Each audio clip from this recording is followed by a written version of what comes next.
What's going on, everybody? How you doing? All right, we have the RocketLab coverage. This is finding hot wildfires in your area. I'm not kidding. That is the actually it's finding hot wildfires near you, but that is the name. That is the name of this, and my alerter is very broken right now for some reason. I'll be home for a couple of days. Look what happens. What's going on? What's going on, YouTube chat? How you guys doing over there? Twitch, you guys doing good? Yedikas gifted 5 subs. Hokie gifted a sub to Supersonic Retro Propulsion. Jared had a 37-month resub. And then Ike had a 4-month resub in there. Hokie gifted out 10 a second ago. RC Horseman had a 6-month resub. Thanks, man. Play Smoke on the Water, please. Let me see if the RocketLab cast is live. It absolutely is. So let's bring that up and. So let's turn up the audio from. Let's turn up the audio from Mission Control now, and we will go. I can't do New Zealand. I can't get that tone right for the life of me. Hokie gifted 20. That's not what the alerter says. I count 15. Smoke on the Water, huh? Is that what you want, Carl? All right, I need to set the distortion high to play that. Gain up. All right.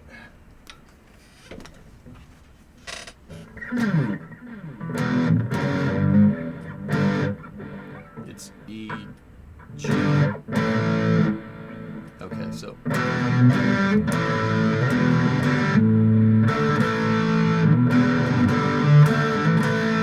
Okay.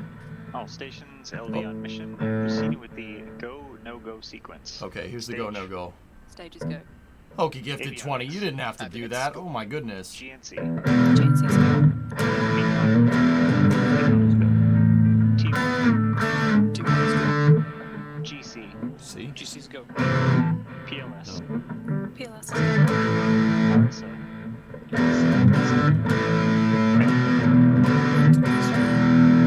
And Is that what you wanted to hear? an LD sub. Or you could play with power chords. I'll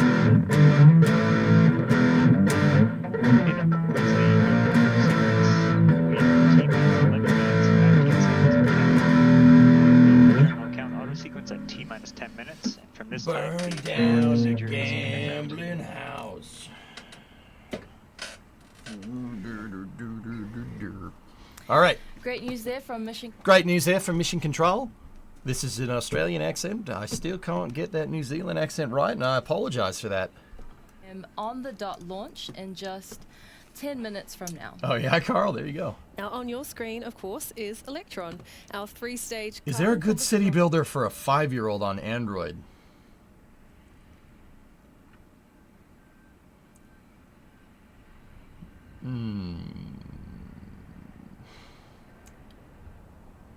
Mike, just teach him City Skylines 1. Yeah, I'm not sure about mobile, though. You know, I... Starweather Young, dude. I don't do... Like, I don't... And maybe it's different because I don't have kids, you know? But I don't... When I was younger, I didn't play, like, a kid's version of a first-person shooter, right? I just played the shooter. You know, and I learned from there. You know?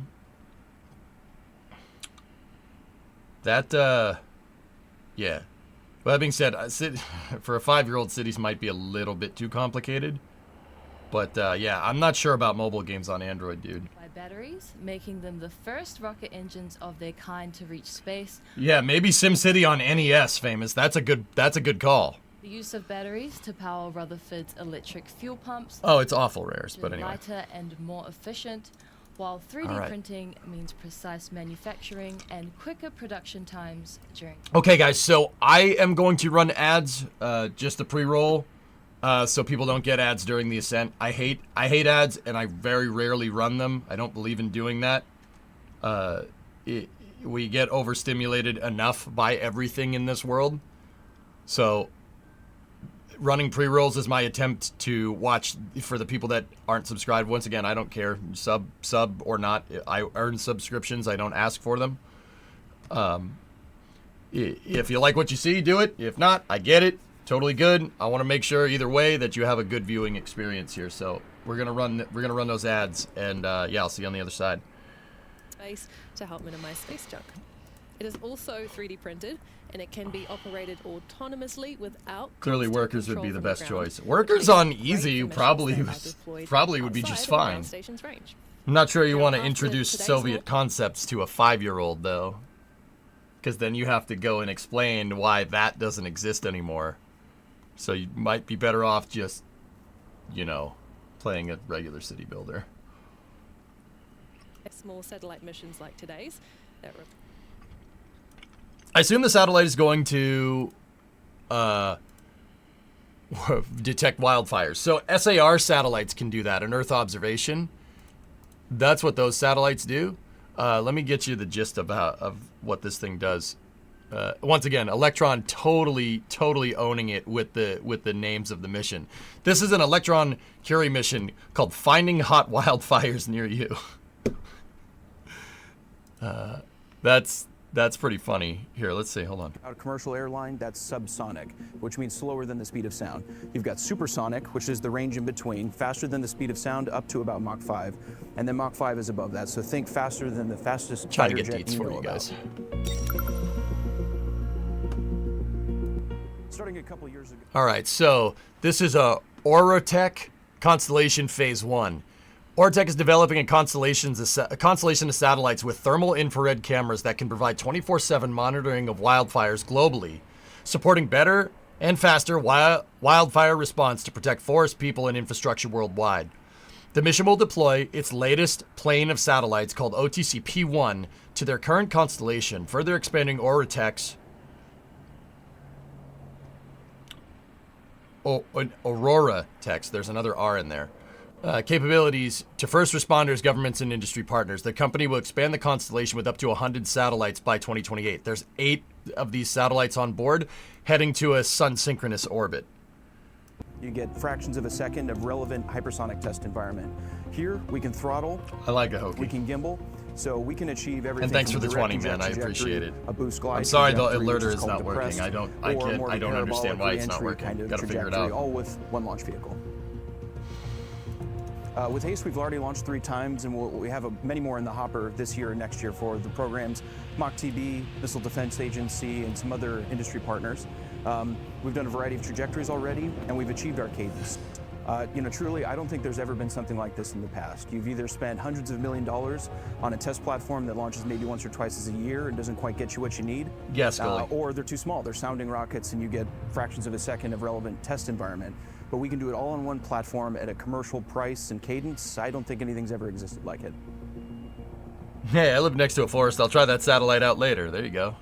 So those HASTE missions that RocketLab is doing are suborbital hypersonic missions.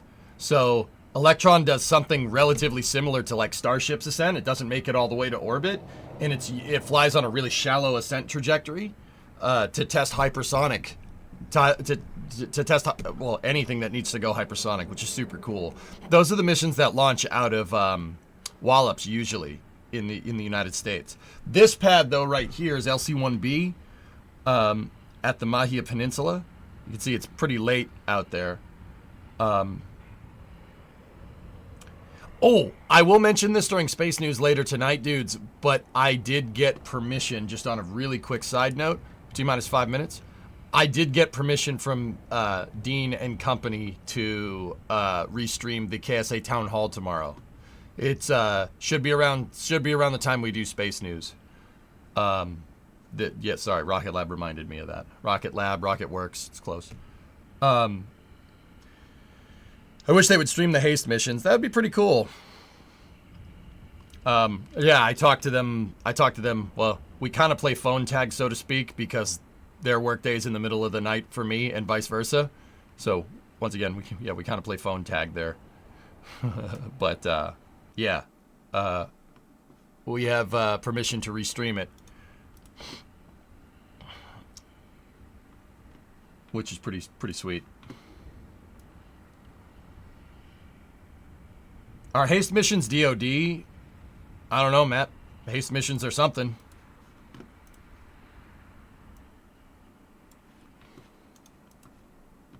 LD GC mission.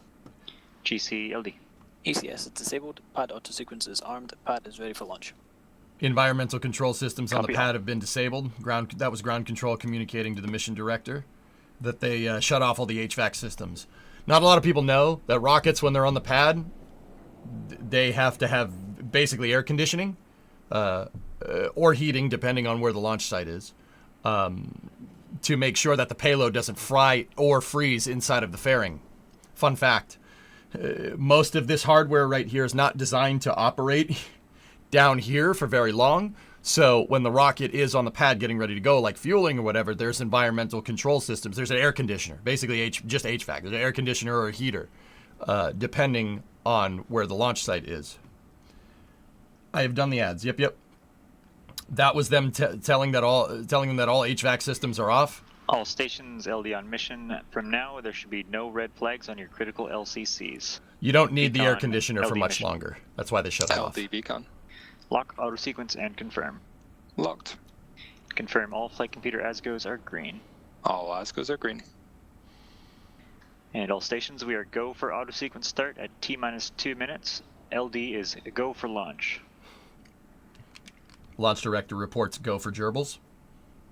Or no, go for launch, not go for hamsters.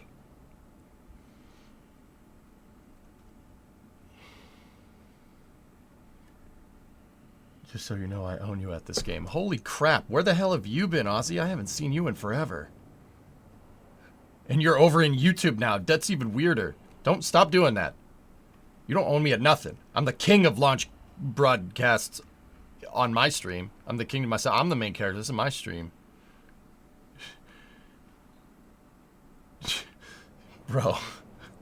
For a freaking blast from the Vehicle is past, fully on dude. internal power. Totally threw me off my game. AFTS is green. All right. Jerk. Launch auto sequencer has started. We're T-minus 1 minute and 42 seconds away from finding hot wildfires near you. How you doing? I'm all right, Drool. I thought it was go for Trunnions. Yeah, maybe.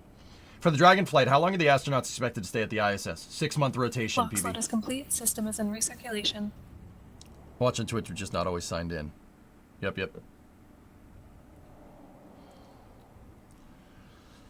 Well, I appreciate you watching, Ozzy. I do.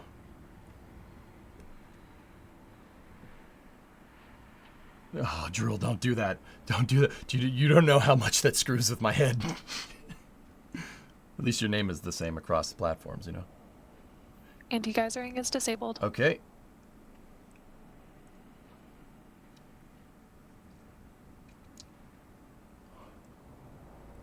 Stage 1 and Stage 2 tanks are pressed for flight.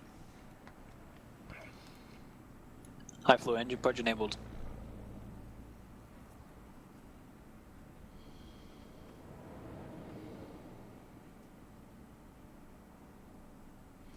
I know who Dick.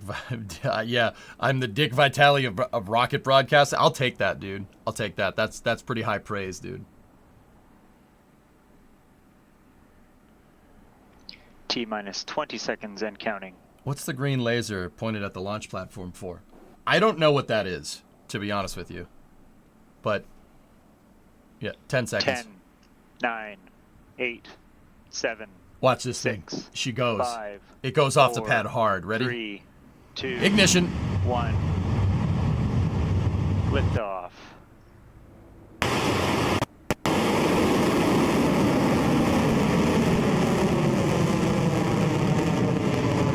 Beginning pitch over. Okay. Remember how we were talking the other day on Space News? We were talking about how rocket engine exhaust can disrupt the broadcast.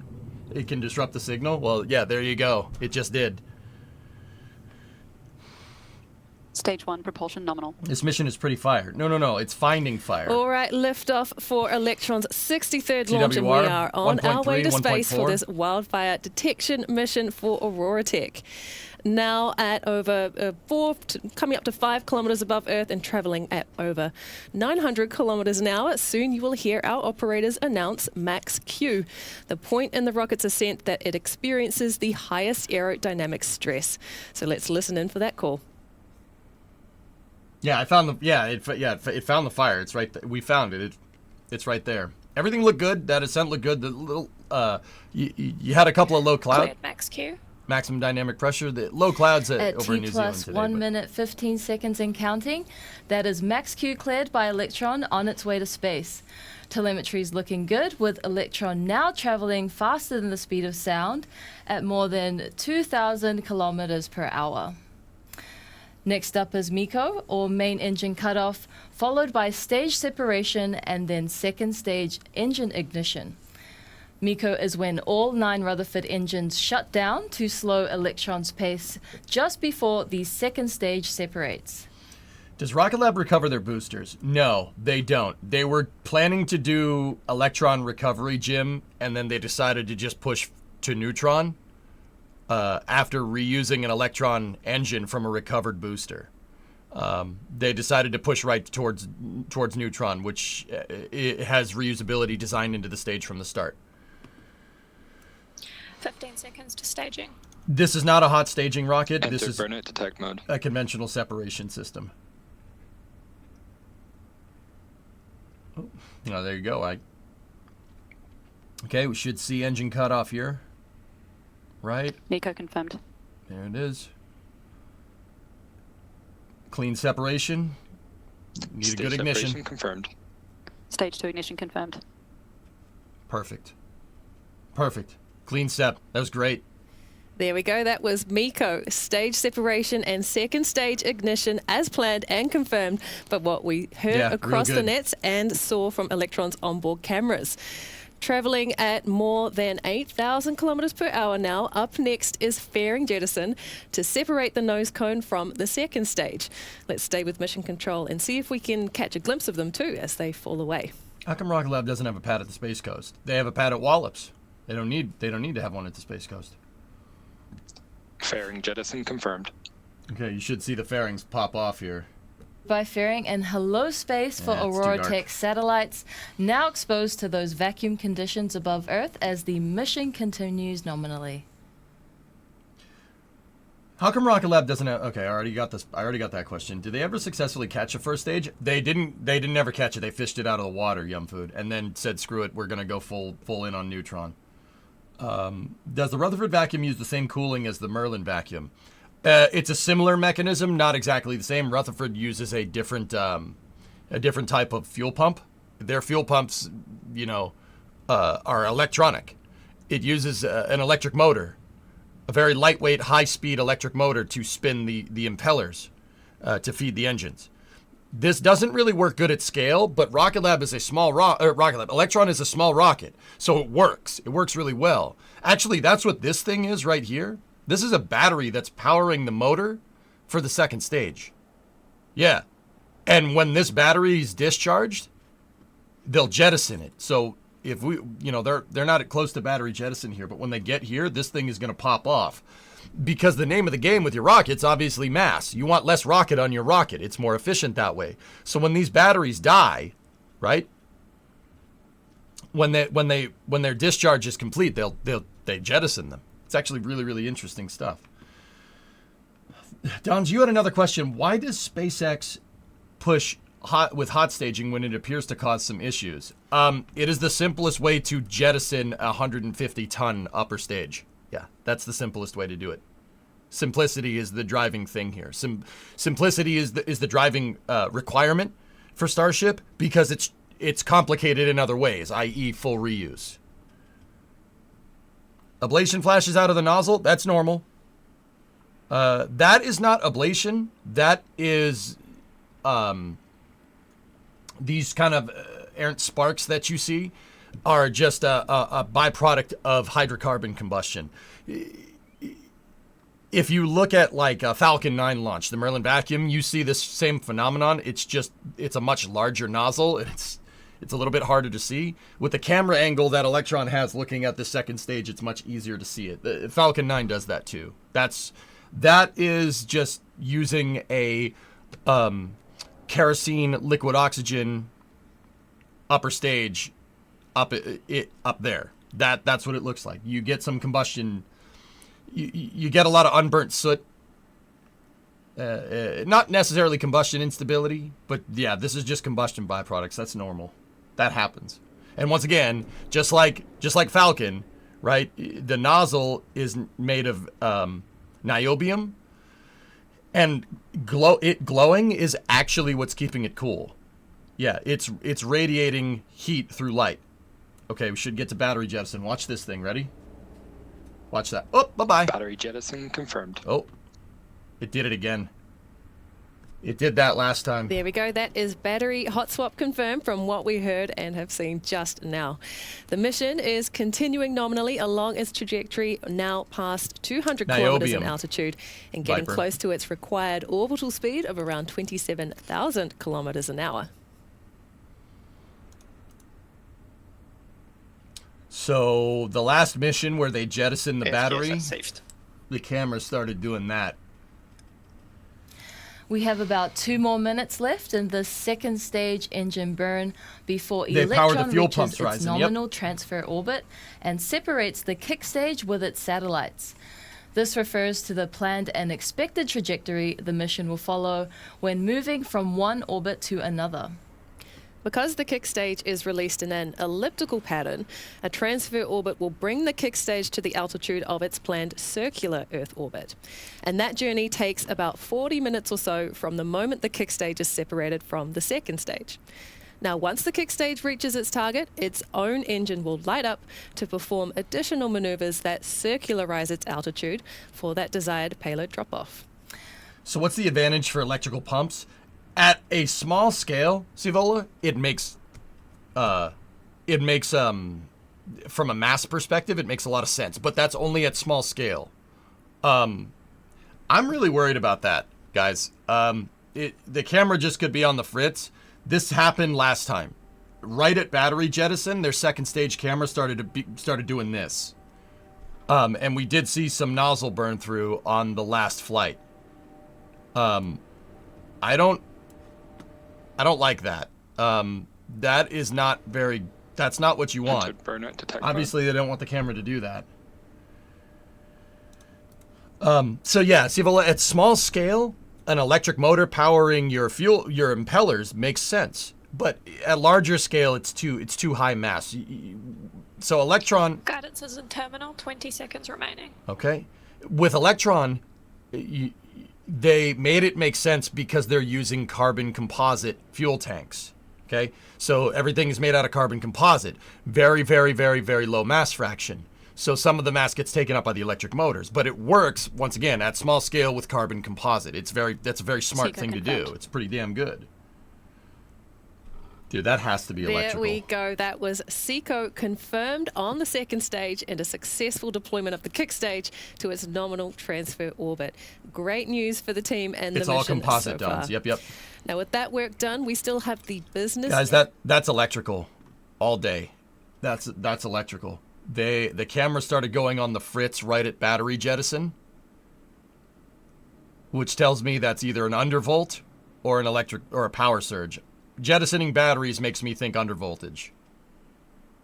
It could. Well, I'm speculating, obviously, but that's not really great. You don't want that. That happened on the last mission too. It seems like the camera may have gotten slightly undervolted for a second. Better the cameras than the pumps.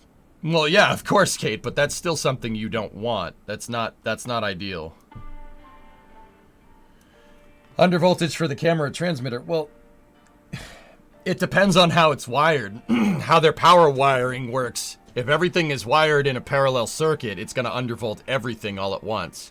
I highly doubt that they'd use series wiring, especially with the battery jettison. So everything has to be wired in parallel. Potential short somewhere. Yeah, Creation, it's happened on the last 2 flights. It might be nothing, but might be nothing doesn't get you very far in this business. It could have been the transmitter too. Yeah, Hazareth, I'm willing to rule out antennas because when the engine shut off, the electric motor shut off and the camera went back to normal. Now, this might not be any problem with electrical. It could be, the stage could have a vibration introduced into it that the batteries are damping out. So like the batteries could be acting like a tuning fork. Seriously, this is a thing with rockets. It could be acting like a tuning fork, and when they jettison the batteries, it could be introducing vibrations that the batteries would have basically dampened. Vibrations in rockets are so strange, dude. It is the weirdest behavior. I'm reading about it. It's very strange. I've been reading about it because of the harmonic resonance problems that SpaceX has been having. It's very peculiar stuff. This is Timmy's music. Yeah, Timmy has all the background music for RocketLab. It could be electromagnetic interference. It's possible, but Hokey, it happened on the last flight too. You want me to pull that up? I'll pull it up for you.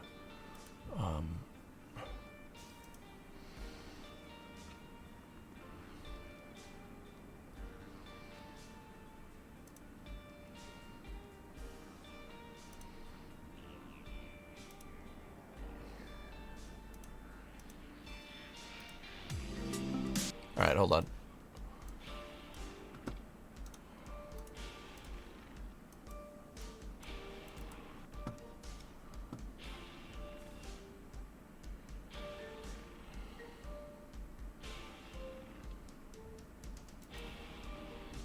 Look. So this was the high five mission last week. See that? Could be a dead pixel. It's possible that it's just the camera.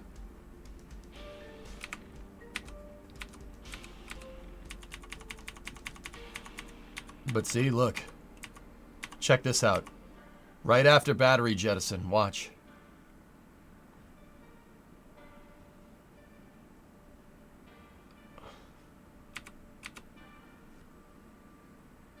That's not great. Obviously, RocketLab doesn't see it as something that's, you know, like, gonna threaten the missions. But if it was me, I'd be watching out for whatever's doing that. That's not great. 2 missions in a row, that same thing happened. That's not... Like, don't get me wrong, I'm not concern trolling. I want RocketLab to launch more. And there's no way they don't... There's no way in heck that they don't see this. That they don't know that that's happening. They're not oblivious to it. RocketLab launches, you know, more than anybody save for SpaceX. And we've actually seen 3 Electrons in the last week and a half, guys, for what it's worth. This one launched off the same pad that the first one launched off of a week and a half ago. That was the... That was the Lightning God Reigns. Oh, that was 11 days ago. So 11 days ago, 8 days ago, and right now. Pretty good, man. 3 launches in less than 2 weeks. That's pretty good. I mean, once again, we get spoiled by SpaceX. SpaceX makes it look easy. As a reminder, EMI can also be paused by a change in the hardware that you're utilizing on the vehicle. It's not always external interference. Oh, yeah? Yeah, maybe. Ike, what's up, dude? That pixel is a reflection. You can see it move around. Well, that's good, Rocket Guy. I mean, yeah, didn't get any burn through then. Top considerations. What design changes have occurred recently that have impacted these 2 launches in particular? It looks like their batteries are different, or their camera is different. Is their next rocket like Falcon 9? Similar, Linus. Its Neutron is smaller than Falcon 9. It's a medium-duty vehicle. Falcon 9's a heavy lift vehicle by definition. Yeah, I saw it, W. Yep.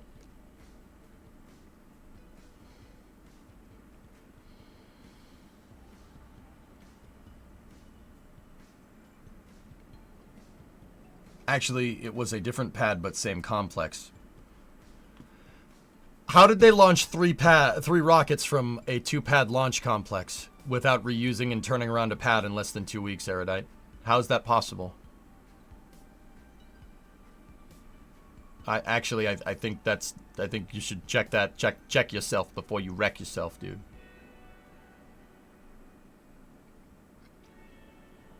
Also, maybe they implemented changes to the last 2 launch because they were already built and ready to fly. Yeah, Yuri, it's clearly something that's not too of high concern to them.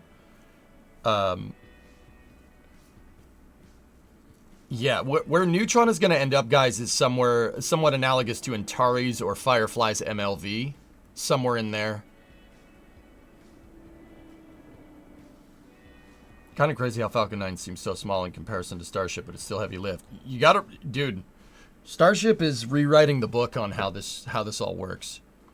You know, you go back 10 years ago, Falcon 9 is like that's a big deal.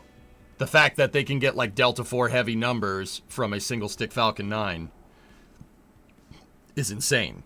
Nowadays, if you can't throw 20,000 kilos to Leo, what are you even doing? Right? Like, that's bananas to me. Alright, don't worry about it. We all make mistakes. Just remember, think before you bleep bloop it down, right? Me, I get paid to just say stuff. So if I'm wrong, it's not a big deal. If you're wrong, though, it's very negative.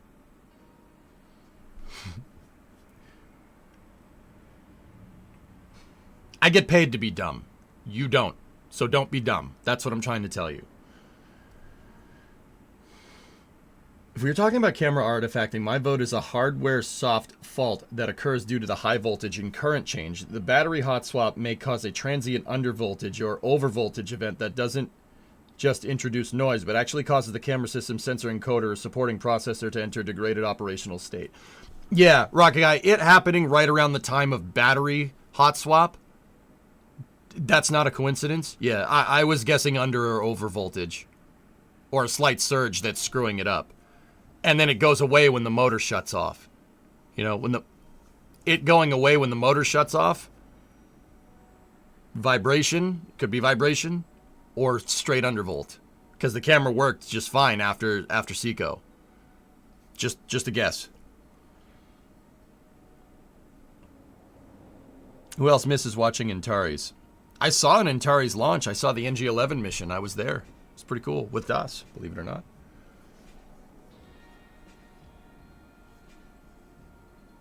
I would not be surprised if the Starship issue is something related to Raptor 2.5 changes to make Raptor 2 compatible with Raptor 3 hardpoints. Marius, that's my guess, dude. That's what I guessed. Dude, I had kind of an epiphany after Flight 8 did the exact same thing. And my running theory is that, look, SpaceX is trying to make an assembly line here. Right? They're trying to make an assembly line for Starship, right? Makes sense? So think about it like how you'd play Factorio or Satisfactory. You know, you'd make a line, and maybe that line isn't adequate enough for what you're doing down the road, right? So what's the solution there? Is the solution to just get rid of the entire line and redo it? Hell no. Doing that will set you back even further. Anybody that plays Factorio or Satisfactory knows this. You don't ever delete what you have. Don't ever do that. Just build another one. Just build another factory right next to it, right? But in the interim time before you set up your main new production line, you're going to make the parts that you need for the line, albeit using the old line. So what am I trying to say? There are different parts of Starship manufacture that are in various phases of upgrading. So what you're going to get with a Starship, right, nowadays is potentially transfer tubes that are designed for a version 3 Starship with engines that are designed from a version 1 Starship, right? Because just how production lines and industrial capacity works. This is Factorio 101. I'm pretty sure that that's what's going on. What reinforces that theory, dude, and once again, this is me agreeing with you. What reinforces that theory for me is the fact that SpaceX is coming up with mitigations. They're doing mitigations instead of outright fixing the problem, which tells me that the real solution, the real fix to the harmonic resonance problems is coming down the pipe. It's coming down the proverbial conveyor belt, but it hasn't gotten to flight status yet. That's my guess.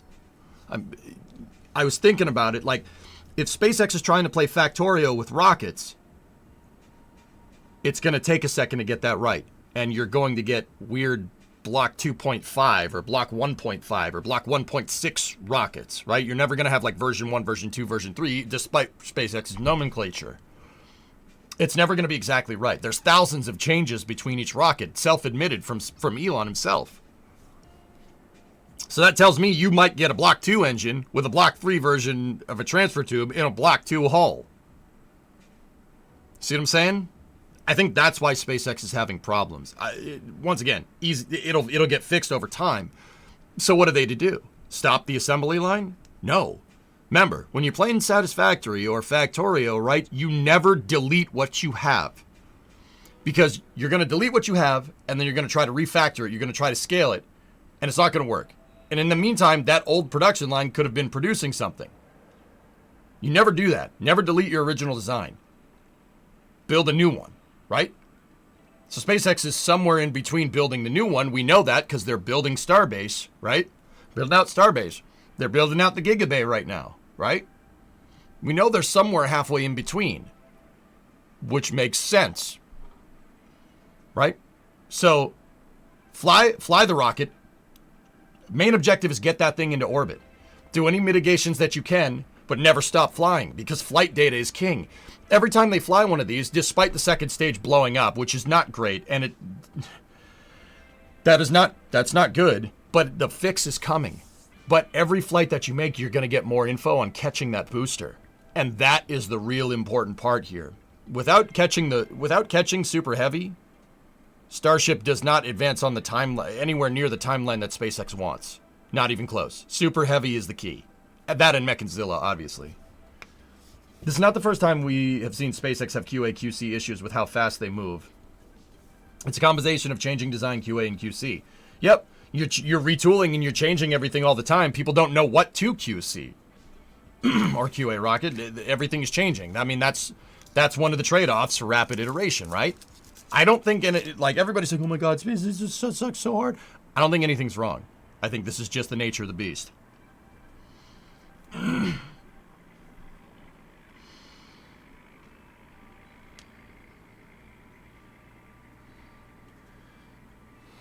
The problem seems to be the vibrations coming down the pipe, literally. Yeah, Andrew, that's right. I don't know, just food for thought. Marius, I think you're on to something with that. I think that's very important to understand. But at the end of the day, guys, remember, flight data is king. You can't pay for flight data. Well, you can't. The only way to pay for flight data is by putting something on the pad and launching it. So they want to get rid of the ships that it's currently in production as soon as possible. Yeah, Cirque, we've seen this exact behavior from SpaceX with SN11. They should not have flown SN11. It was too foggy. They rushed it, and it blew up. And it rained stainless steel shrapnel all over Boca Chica Beach. We've seen this exact behavior from SpaceX before, and then they fixed it. And then SN15 was legendary, right? It's always darkest before the dawn. Remember that.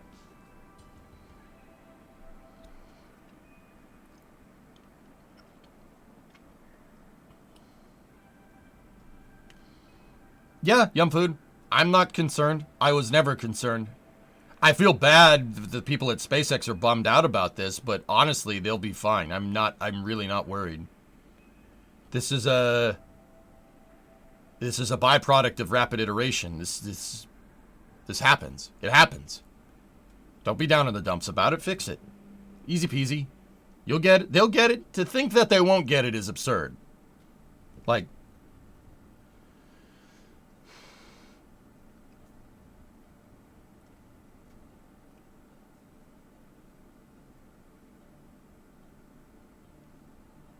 yeah, rocket, it's something electrical, but saying something electrical for a rocket called Electron is pretty vague, but it is nice to theorycraft. Like, once again, it's undervolting, I agree. Space news after this or later? Space news is going to be at the regular start time, Luca.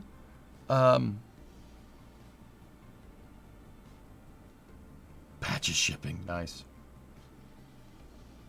So B3 ship 39? I think so. Milg, I think that's fair. No, this sucker's electrical. But I need a nuclear reaction to generate the 1.21 gigawatts of electricity I need. It's not plutonium powered, though. So at 2 a.m. Yeah, it would be... Space News will start 5 hours from right now. Nuclear Electron? I don't hate it. I think Electron's too small to really do that. Call Peter Bick. Can you imagine an Electron rocket with an RTG on the second stage, Rocket Guy? You find a way to mitigate boil off, you have a stage that just works indefinitely.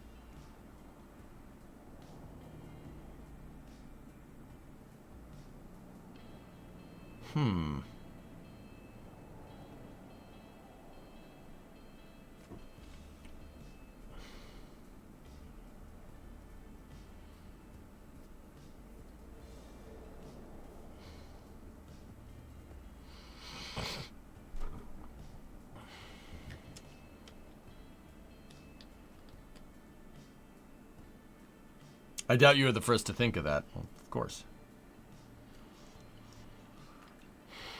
I personally think that nuclear ion thrusters or nuclear Hall effect that's future spacecraft design. Like that.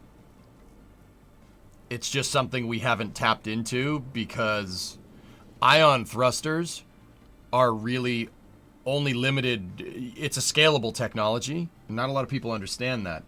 Ion thrusters right now are only used for like station keeping a satellite.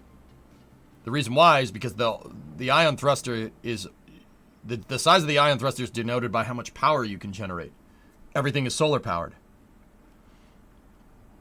If we get like an RTG, well, actually an RTG probably wouldn't be good. You need a nuclear reactor. You need something that can generate a lot of power. If you get something that can generate a lot of power and scale your ion thrusters, you can make an ion thruster that actually produces thrust that's more than like a desk fan. I say this like this is some easy task, you know, and, you know, I'm sure in 2025 plutonium is available in every corner drugstore. You know, like. How long is the coast phase for this mission? About an hour.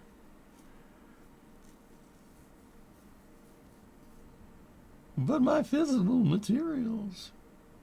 It's coming up near Cape Town, Dons. Yep. Mm-hmm. That's Madagascar right there. This is South Africa. That's Cape Town over there.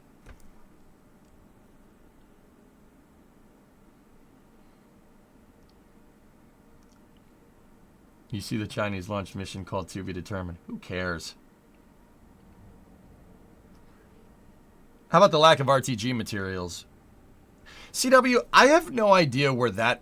I noticed that somebody posted a YouTube video. I saw it in my suggested feed the other day.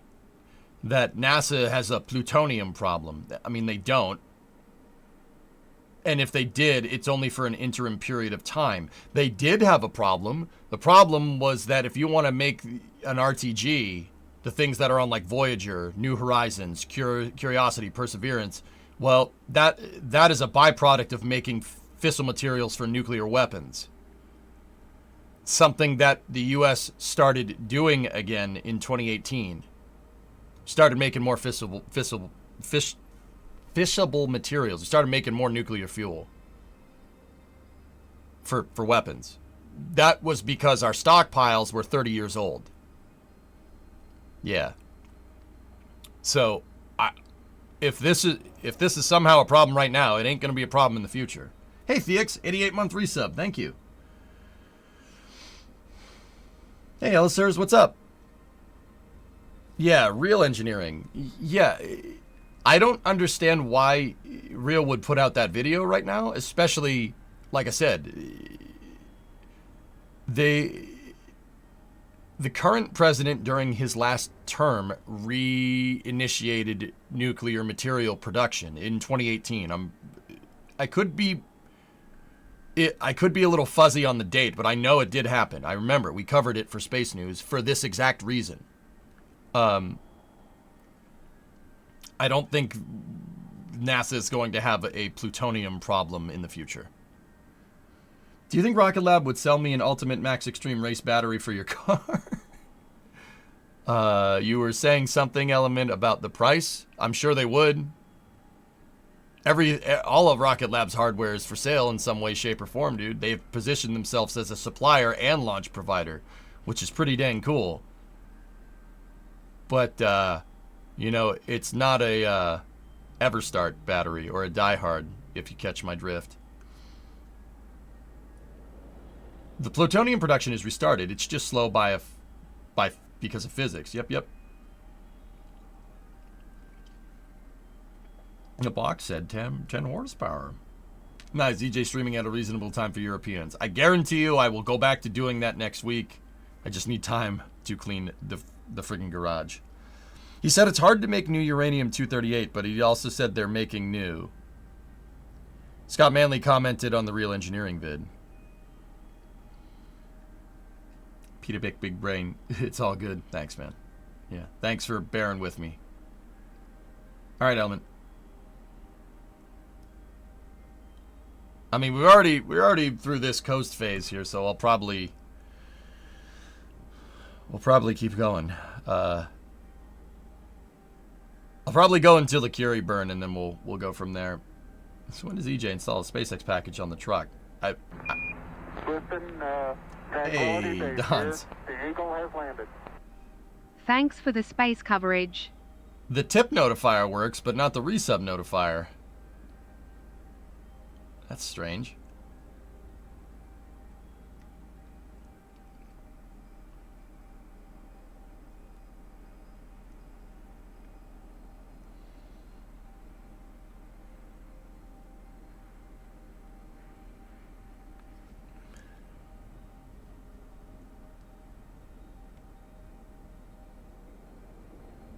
What, Matt, what does that mean, dude? Jeez.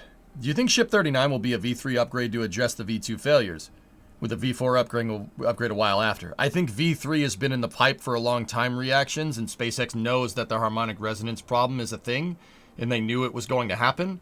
They sent it anyway, with mitigations, to try and make it to orbit, because that right now is the goal. Make it to orbit. Doesn't matter the means. I know that sounds ridiculous. That sounds completely crazy, right?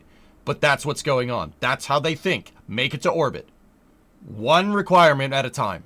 Make it to orbit. Doesn't matter how. Once you make it to orbit, you can get the data to corroborate your fix. But in the meantime, launch what you have. Try to make it to orbit. That is the goal with Starship. And to be 100% transparent with you, I got that from a SpaceX employee. Last time I was down in Brownsville, it's so strange, SpaceX employees coming up to me and saying, "Oh, I'm a big fan." I'm like, shut up. I'm a big fan of what you do. Frick what I do. I commentate about your work. You do the actual work. Frick you, you're a fan. Get out of here. You know, like, yeah, I was talking to a gentleman that works there. You know, the goal is just to get to orbit. Just get to orbit. That's how they think. This is what's so refreshing about SpaceX, right? I like this. And RocketLab is this way to an extent. They don't use rapid iteration as much as SpaceX does, right? But then again, they might with Neutron. Who knows?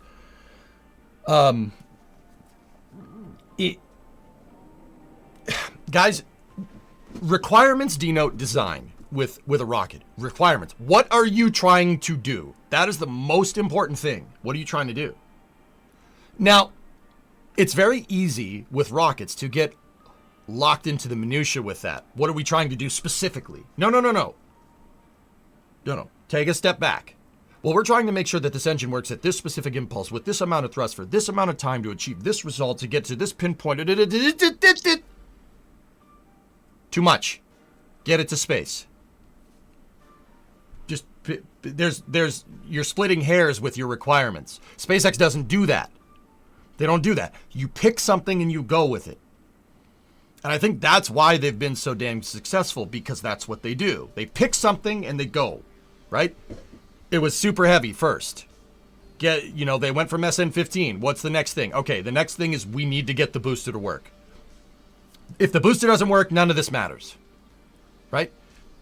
And so that's where they went after SN15. Before SN15, it's get Starship to land. Because if Starship doesn't land, none of this matters, right? The descent phase for stuff is usually what gets tested first.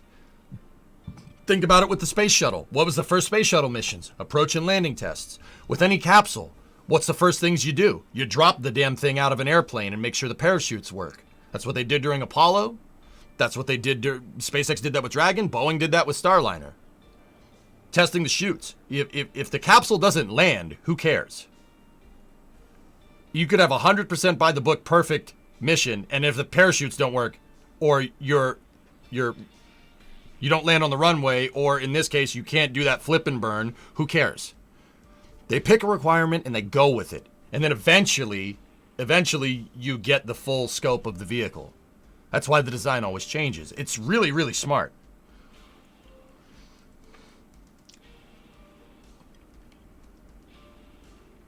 IFT1, get off the pad. Bingo. IFT2, get to staging, right? IFT3, get to orbit, right?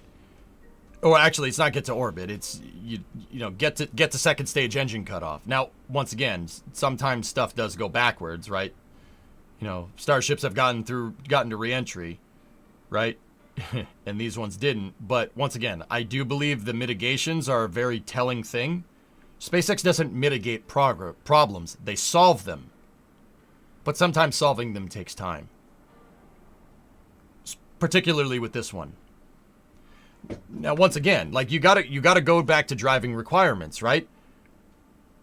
What's the driving requirement for changing the transfer tubes? What's your driving requirement there?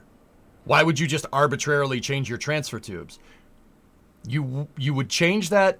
You would change that specific part of a ship if your engines are different. Raptor 3? Anyone? Right? Look at the difference between Raptor 2, 2.5, and 3. Big differences. So why change the design if it was working previously?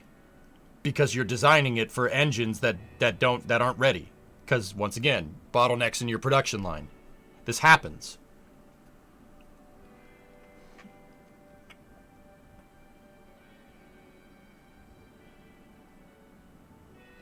It's so funny how that can be taken and understood as a general leadership lesson. Too many people split hairs with requirements, Tiggs. Across the board, in every facet of engineering nowadays. Dude, my wife's a software engineer. And in the morning when I'm eating breakfast and checking my email and getting ready to go, I hear some of her stand-up meetings. Oh my God. I would go bananas. I would go insane. Dude, they split hairs with requirements. You know, is this in the budget? You are so far removed from what engineering actually needs to be. It's ridiculous. What ship do you think will have Raptor 3? Somewhere in the 40s, hired. Is one of the NSF crew in Norway? Brady's up there, I believe, Sig. Hey, Baron. I'm doing just fine. But yeah, this is why I like SpaceX, dude. And don't get me wrong, RocketLab does this too. Just pick something and go with it. You know, that doesn't mean that RocketLab hasn't changed the game, you know? Peter Beck said, you know, they reused an Electron to lead his hat, right? And then he did. Because they tried to reuse Electron. Because they figured out that their first stages from flight data were getting down to the water intact. That's what sent them down the path for reusability. And then they figured out that, yeah, you can go and get the stage, right? Catching it with the helicopter is a little complicated. It's possible, but it's complicated. Instead of trying to optimize that technology, splitting hairs with requirements, they just said, let's just build one that lands. We have enough knowledge and flight data about composites to know that these things can make it through reentry because they're light, because they're made out of carbon. They're made out of carbon composite. And because of this, develop a rocket that's specifically designed for it. That was all learned from driving iterative results, from flight data. Flight data is king. It all goes back to that, guys. You learn the most on the test stand or not on the testing. You learn the most on the launch pad. Ideally, you don't want to learn the most on the launch pad, but that's the nature of the beast. Wasn't that thing specifically because of Neutron being reusable? No, it was reusing Electron cores, Okie. And then, once again, based off of what RocketLab found from attempting to even pursue reusability with Electron, they said, let's just clean sheet a design. Instead of splitting hairs with requirements. You know, you push to reuse Electron? No. Design something based off of what you learned from your recovery and reusability attempts and clean sheet. That, like I said, don't split hairs. Make a new requirement, go from there. That was smart. It was a great move, brilliant decision by Sir Peter Beck. Brilliant. Very smart. Are you sure? I remember him eating the hat with a mock-up of a part of Neutron in the background. Yeah, you're right.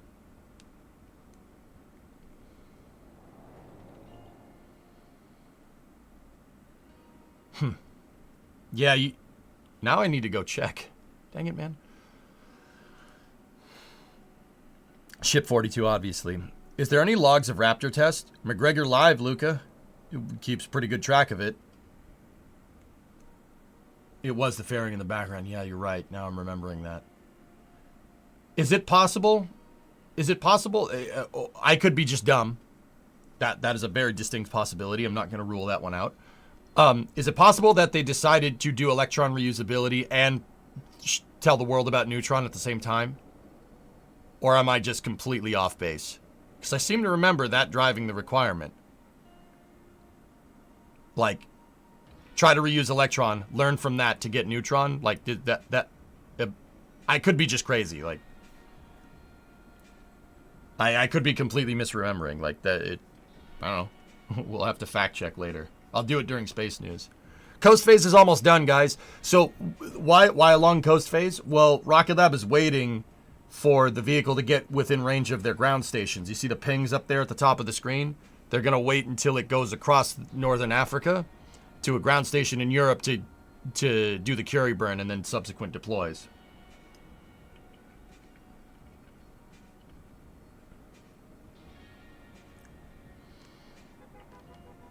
Was this mission with the wonky deployment mechanism with 2 per deployment box? Please hold.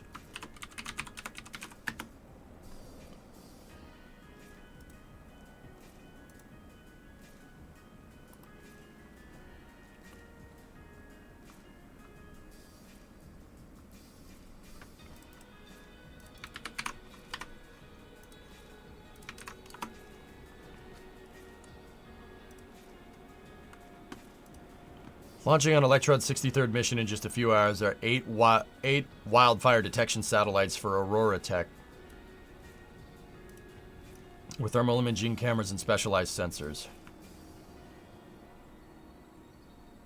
Oh, look at those little guys. It's on top of the Curie. See this thing right here? It's Curie. It looks like one box deploys 2. Grab Shark. Where are you going? You forgot the briefcase. You forgot the briefcase.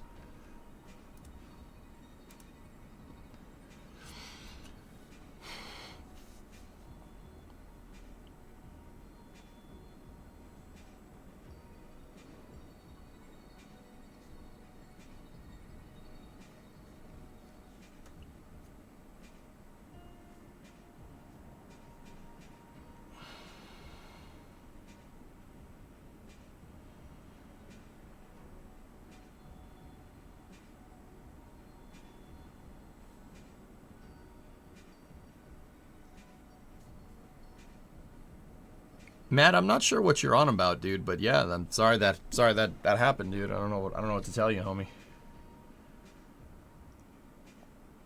I guess be grateful that we can have a candid conversation here.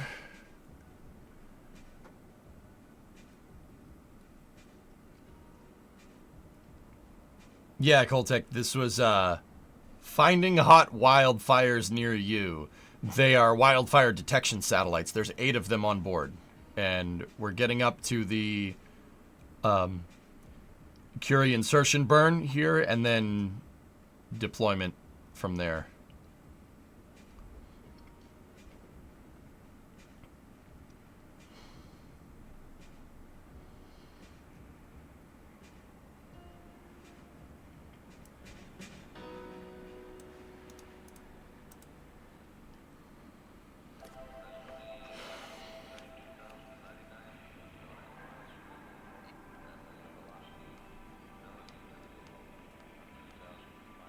You can see RocketLab updated their UI here.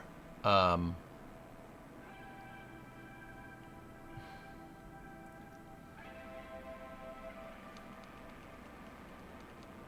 what do the waves mean? That's the range of their ground tracking stations. They should be coming in range to one in Spain here momentarily.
Okay, should be coming in range.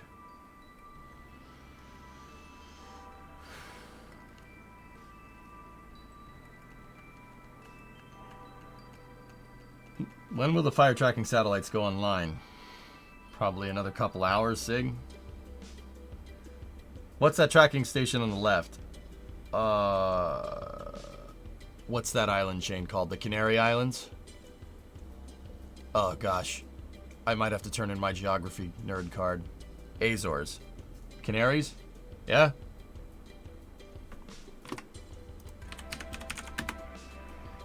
I did not search for that, but alright, cool.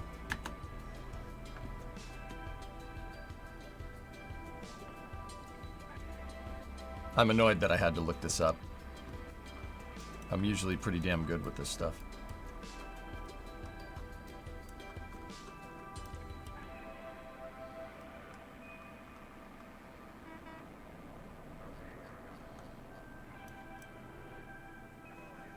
Those guys.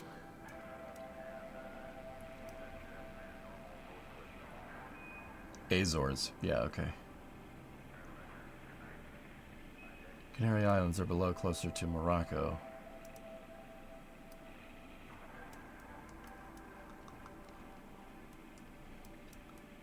Yeah, it's going up this way right here. It's a big world, don't be tough on yourself. I like geography, I should get it right. Sorry? Oh, don't worry about it, Brandon. It's on me. I should know this stuff.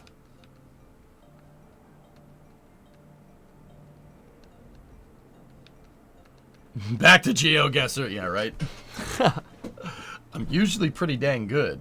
GeoGuessr playthrough. I stopped doing GeoGuessr because you had to pay for it, dude. And the free version. I think there's like a free version, but if I'm remembering correctly, it sucks. It's awful. That's the Earth, idiot. Oh. It's coming to Steam? Really, Mutter? Cool.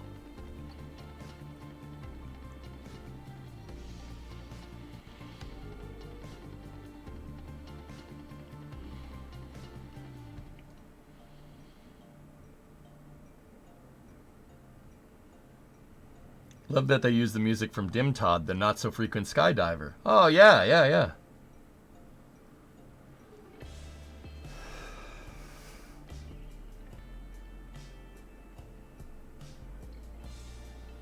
We should be getting an update here from them very soon. You miss living in Morocco, Yum Food? Huh. Interesting.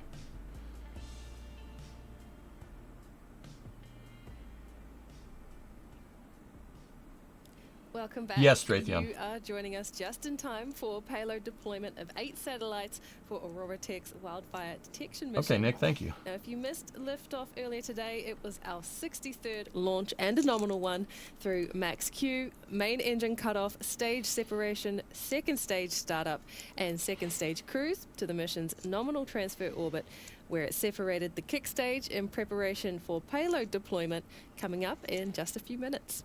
Since the kick stage's release from Electron, it has since completed its first pass of Earth and lit its Curie engine to position itself in a circular orbit. We're now waiting for confirmation that the engine has shut off, which will mean we're just moments away from payload deployment for Aurora Tech. Let's listen in now for the calls from Mission Control for confirmation that engine cutoff has occurred.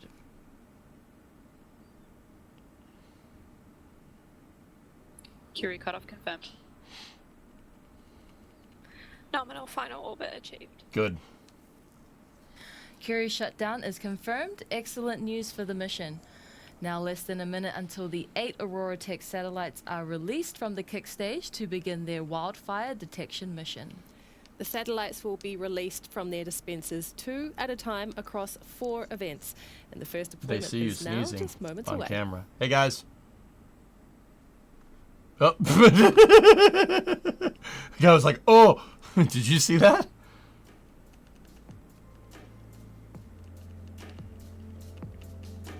So there's 4 dispensers. Each dispenser has 2 satellites.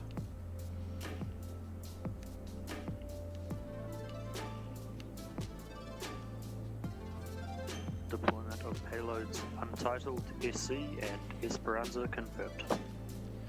Are they in the running for over 100 launches like Falcon 9 this year? No, That not is even close. 2 down, 6 to go for Aurora Tech. Now, each deployment takes place within seconds looks of each tapered. other, so we won't have long to wait for the next pair to be released. I'm not saying nothing.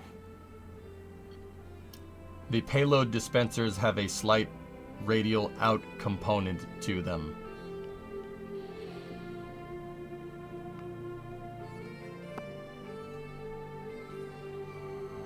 That's right, the satellites go in the square hole.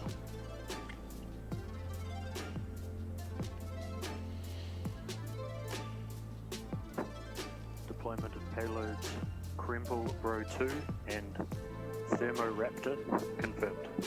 Thermoraptor, okay. Bye-bye. That's 4 down, halfway through the deployment sequence here. 4 more to go in the next minute or so.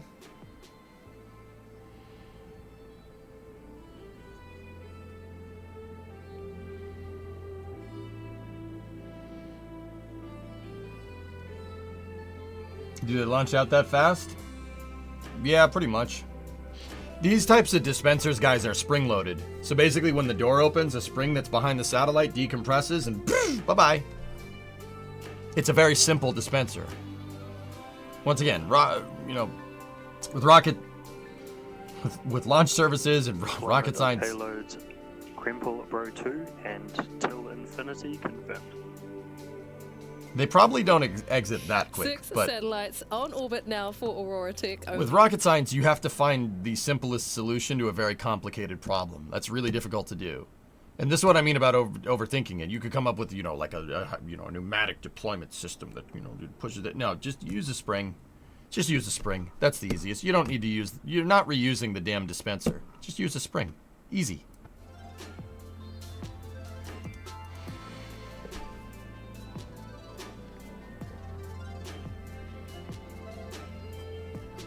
Once again, it's all actuated via the door. When the dispenser door opens, the satellite is spring-loaded behind it. So when the door opens, the springs decompress, shoot the satellite out. Spicy and Langer to space. Now on their journey to That's right, finding Vin. hot wildfires near you. That's mission success for Electron with payload deployment confirmed. Congratulations to the team and welcome to orbit for Aurora Tech. Your mission is now underway. Hey, So that's don't sneeze on camera, boy. 224 satellites delivered to space, 63 missions, 3 launches in 2 weeks, all achieved by one team. So well done to everyone involved at RocketLab with another mission success for Electron. And we'll be back to the pad again soon with our next launch from Launch Complex 1.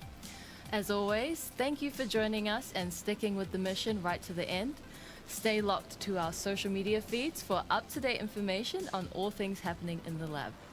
Until next time, this is Rocket Lab Mission Control, signing off. Nice.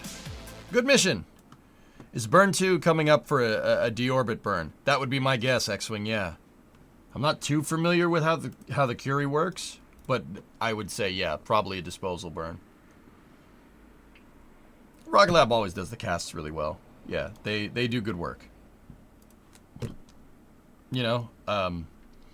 Out of all the commercial launch providers that aren't SpaceX, I'd say RocketLab has a great deal of respect from me, because they do this thing. Do you know what that thing is?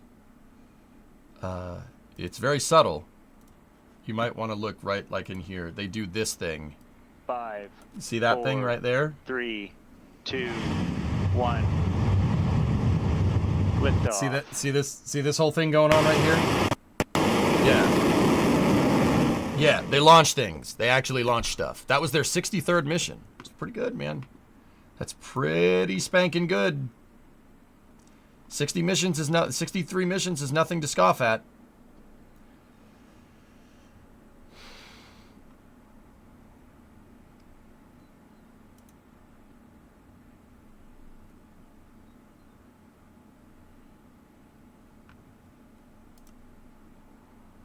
That's pretty good. Anyway, guys, that's going to do it.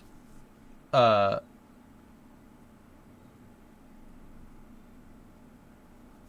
they do 63 a year, call you. All right. Okay, guy.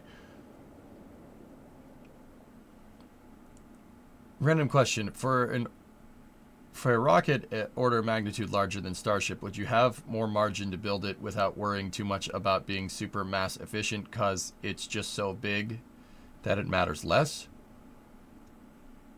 Just like how SSLVs are more mass constrained than an SHLV.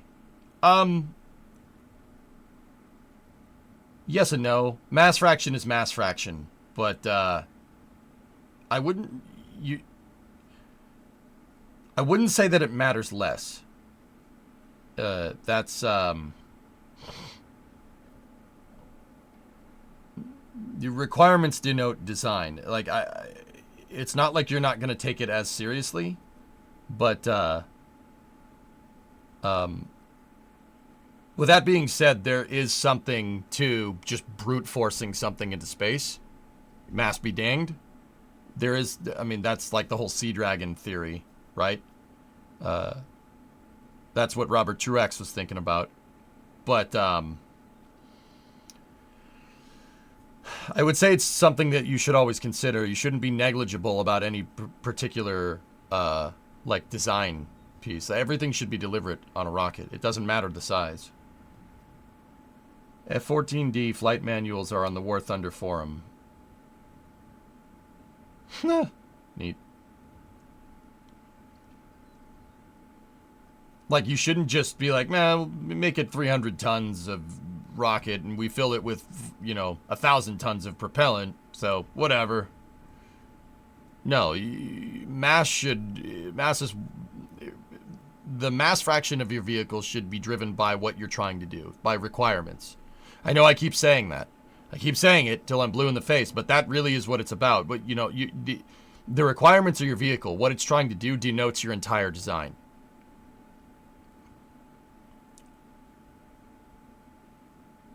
Is that really classified if it's been retired for years? Yes, there is arms limitations on the F-14 because there are people that use F-14s that wish to do harm with F-14s that aren't us.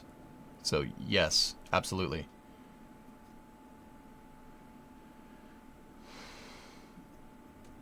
Iran already has the manual though. Not for the F-14D. Spoiled.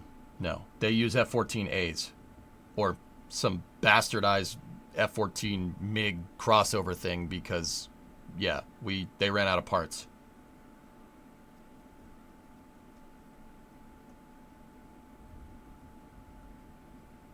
I hope so, Hellfish. That'd be cool. EJ, I dug a path to the bottom all the way across the map in Timberborn. Power plant incoming. My guy. Almost over Madeira. Nice. Alex, cool. Yeah, Pashto, 20 a year would be pretty damn impressive for RocketLab. That's not easy to scale like that.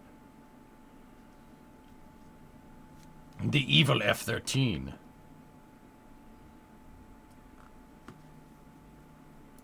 Anyway. Alright, guys. That's going to do it for coverage. I will see you guys in about 5 hours. Actually, 4.5 hours for Space News. Once again, this week, I'm taking time to clean up the garage. Load. There we go. I'm taking time to clean the garage so we could do more wrenching and tech streams in there. We need space. We need more space. We got to get all that crap off those shelves over there. That's actually what I'm going to do today. See those shelves on the left side? Yeah, we're going to fix all that over there today. It's going to be fun. Stubby truck? How dare you? Don't call it stubby. So, yeah, I gotta go get my hands dirty. So, I appreciate everybody watching. Thank you for watching on YouTube and on the Twitch side of things. Hokey, thank you for gifting all those subs. I don't deserve it. I'm not worthy. I'm not worthy. Get a shipping container for storage. If I get a shipping container for storage, it's just going to give me an excuse to pile up more junk.